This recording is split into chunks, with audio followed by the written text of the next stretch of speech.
What we know is that the Chinese Communist Party is emboldened because they've been able to push their way into international organizations, whether it's the IOC or the WHO.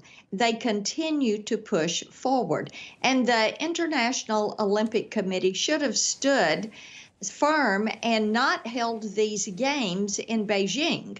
But once they decided to go there, then we should have said we will not participate. Our athletes, our corporations should have boycotted these games and stood for freedom. But this is frustrating, I know, to so many people, myself included. But here is what we have to keep our focus on. The Chinese Communist Party is carrying out a genocide. You can look at what they did to the Hong Kong freedom fighters, to Tibet after the 2008 Olympics. You can look at how they increased their human rights violations after that point. You can look at their own words. Xi Jinping saying they're going to exercise extreme censorship. Nothing can be posted. Nothing can be sent out about the games until you have Chinese Communist Party sign off on that information. Our athletes are being surveilled. We pray for their safety and their security. We're concerned about their health. We are looking forward to getting them home. But having to download an app, you can only make a purchase with the digital yuan.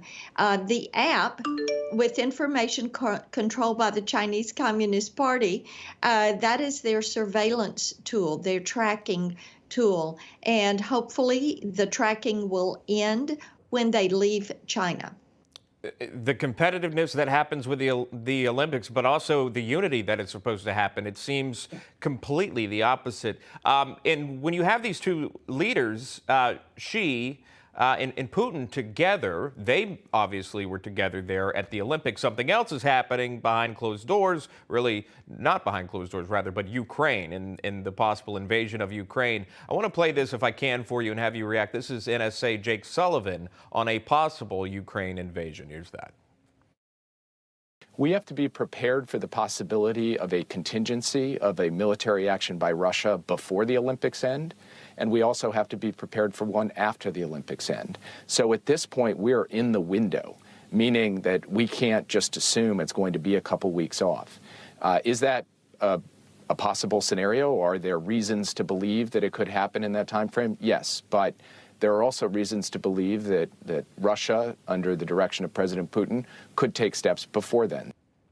It was also mentioned that if Putin does invade, there would be enormous human cost. This comes as troops arrive in Eastern Europe. Senator, your thoughts on the situation and where you see this going? This administration is coming in too little too late. They think they can negotiate their way out of this. The problem is that Putin has no respect for Joe Biden. He sees him as weak and rudderless. That is why he's pushing forward. We also know that Putin went into Georgia during the 2008 games and then into Crimea during the 2014 games. He likes when the world's attention is focused on something else. Now, Putin and Xi are part of the axis of evil. You have Russia, China, Iran, and North Korea, which I think are the new axis of evil. They do not wish us well. They are not friends or frenemies or competitors. They are adversaries. They're intent on global domination. So this administration needs to start slapping some sanctions on the country, on Putin, on the oligarchs, freezing these economic resources. 3 months ago, I sent a letter over to the White House. It was in November, saying, hey, we need to get sanctions in place. We need to step up our lethal assistance sales to Ukraine so they can defend themselves. The issue is that if Putin is successful in going into Ukraine and expanding his boundary, his goal is to put the old Soviet Union back together. And even though you have a NATO presence in that area, he is going to try to push and bully his way through there and expand his boundaries, and we cannot let him do that. It is not good for the cause of freedom. It is not good for the United States. It is not good for our economic stability. We do not want to revisit the Cold War. We'll leave it right there. We appreciate your time, Senator Marsha Blackburn, joining us live here. Good to see you, Senator. Thank you.